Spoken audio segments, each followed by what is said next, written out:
The president's choice of cars is supposed to portray class, ease, and luxury, yet an essential feature is that it must provide as much safety as possible. Because of this, the cars must be custom-made to incorporate all the needed details and modifications. Today, we'll explore one of the cars in the presidential fleet, the Beast, an armored limousine nicknamed after its size and weight. Why is it called the Beast? Think of a moving work of art that's both a beautiful car, but also fitted with features of a mini armored tank. And what you get is the armored Cadillac limousine, now popularly referred to as the Beast. The full specifications are unknown due to security reasons and the top secrecy of the United States Secret Service. However, I've been able to gather some information over time, and what we currently know is mind-blowing. Let's look at 8 powerful features of this beast. Number 1. The chassis.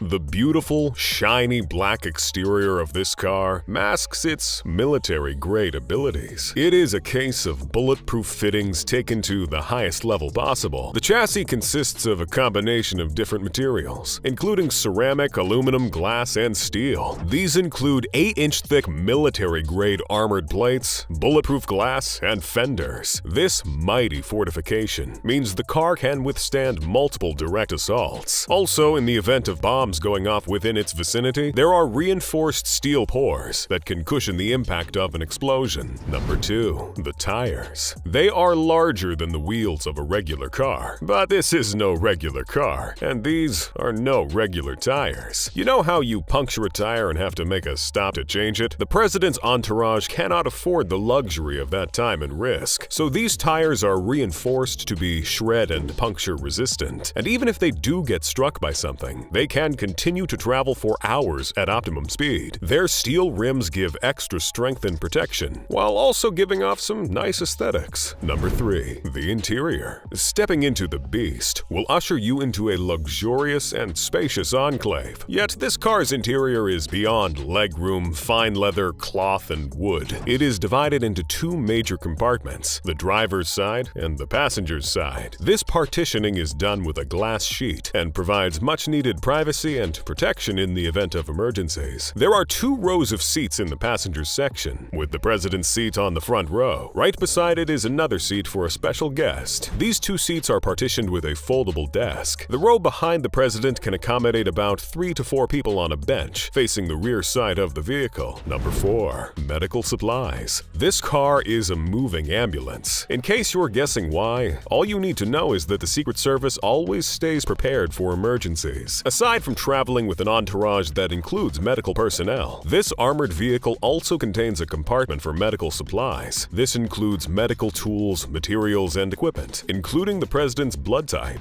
stored in a refrigerated compartment. Now that's insane. This ensures that in the event of a need for an emergency transfusion, it can be carried out in a matter of seconds to minutes. What's more, oxygen tanks. Aside from a situation where an occupant of the vehicle is in critical need of it, you'll learn another reason why they're needed in this next point. Number 5. The door. First, this door is most likely different from any other one you've seen on a regular limousine. It is a heavy, 8-inch thick door that can withstand the direct impact of bullets or even explosives. The doors are specially built to allow the car's compartment to be sealed to block out pathogens and dangerous chemicals. You might have already seen scenes in a movie where a sinister agent releases harmful chemicals in a public place. This is a chemical attack or warfare, and in the event of this, the cabin is sealed, and the occupants can fall back on the oxygen tanks on board the vehicle. Another interesting component is the door handles. Who knew that these seemingly minute things could be given the ability to deliver as much as 100 volts of electricity at the press of a button? If any intruder or enemy tries to open the Beast, he's in for the greatest shock of his life. The handles are also shaped in a way that makes them easy to grab and open in a short time. Number 6. Communication software. Sometimes the president may need to tackle a very important situation impromptu or hold strategic meetings while on his journey. So this vehicle is fitted with an encrypted satellite phone and secure video conference software to make communication possible, efficient, and secure. There's also a panic button within the president's reach, which alerts top security agencies to swing into action in the event of a possible threat or emergency. Number 7. Engine.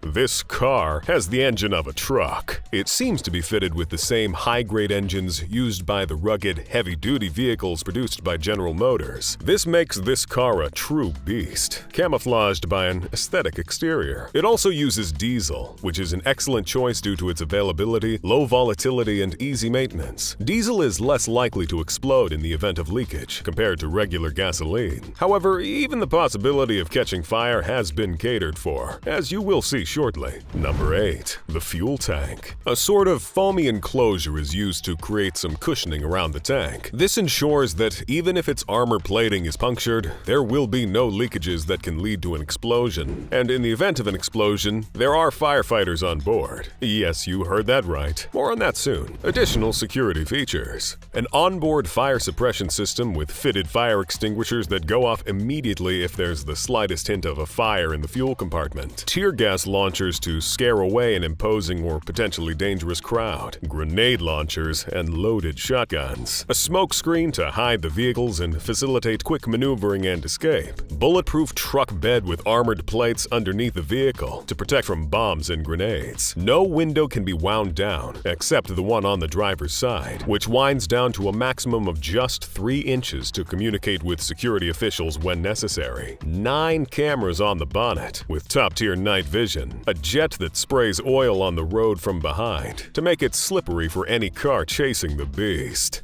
Whew, how did we get to this point? And are all these protections necessary? What inspired the production of the beast? It would help if I summoned the guts to approach the SSS for a more direct answer to that question. However, I went down memory lane to show the evolution of presidential cars, starting from the 27th President of the United States, William Howard Taft. Let's get into it. The evolution of presidential cars in the United States. The beginning. William Howard Taft succeeded Theodore Roosevelt in 1908 and was the one who changed the White House stable to a garage, kickstarting the presidential automobile history. After that, he bought 4 luxurious cars, his favorite being a white motor steam car that could release a burst of steam that protected him from the public eye. 24 years later, in 1936, Franklin D. Roosevelt purchased a Phantom Coupe, and in 1939, he got another car, a Lincoln Motor Company V12 convertible. This turned out to be the first car custom-built to the specifications listed by the SSS. The convertible was fitted with armor, bulletproof glass, and a compartment for submachine guns. This was just the beginning of armored cars in the presidential fleet. However, it was later called the Sunshine Special because the roof was left open, and the president could peep through to wave at a crowd from time to time. At this point, no one had envisioned that something terrible would happen in the future, and it would completely change the outlook of presidential cars, eliminating open rooftop tours and low glass windows that made the president visible from the outside. In 1961, when John F. Kennedy became president, he got a car leased by the Ford Motor Company. It was then modified to include a siren, medical emergency kit, radio phones, and retractable standing platforms for SSS agents, complete with handles to hold onto. However, it also had the low glass windows of the Sunshine Special, and in a sad turn of events in 1963, it was past these same windows that Kennedy, the 35th President of the United States, was assassinated while riding in the car. He was shot fatally and pronounced dead barely 30 minutes after. The President was hit in the head. Just a moment, we have a bulletin coming in. It's official now. The President is dead. President Kennedy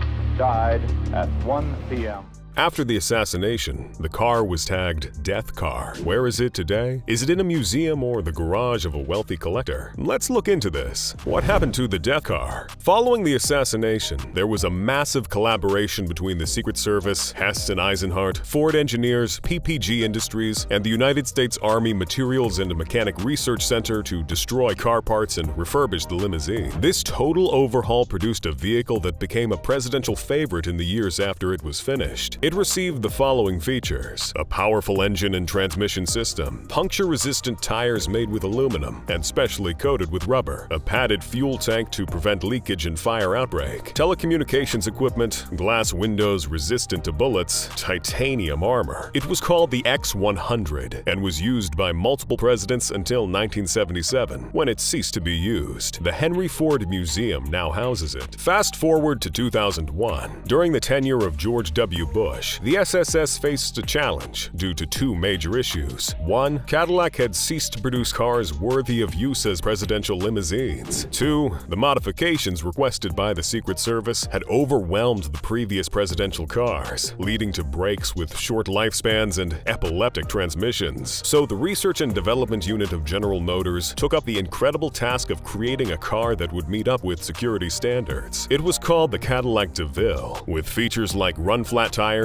and sealed passenger compartments. It was from this car that the nickname Beast began to be used for the president's car, as it was longer than regular cars and much heavier. Barack Obama, United States' 44th president, also used a modified Cadillac with improved bulletproof glass, tear gas cannons, pump-action shotguns, 8-inch doors, and other security features. It was also a beast, the current Beast. Barack Obama commissioned today's Beast in 2014, but it took over 4 years to be put together. Its first official ride was in September 2018, when Donald Trump rode in it to the New York headquarters of the United Nations. It was the product of collaborations between several top-tier companies and intellectual individuals, ranging from engineering to interiors and military intelligence. Joe Biden, the current president of the United States, continues to use the Beast, which continually gets modifications. One occurrence which has seemed strange to people over the years is that the motorcade often seems to have more than one Beast. This is not an optical illusion. It is believed that the president's convoy has multiple cars that resemble the Cadillac one to make it difficult to decide which one the president is being conveyed with. For instance, at Joe Biden's inauguration, there were 7 Beasts. You're probably wondering what happens if one of the fake Beasts gets attacked. We don't know if the replicas are fitted with the same security features. We can only wonder, as some vital information is best kept top secret. Cost and affordability. It is not certain how much this car machinery costs, as that is also kept secret, but it is estimated to be worth between $1 million to $1.5 million.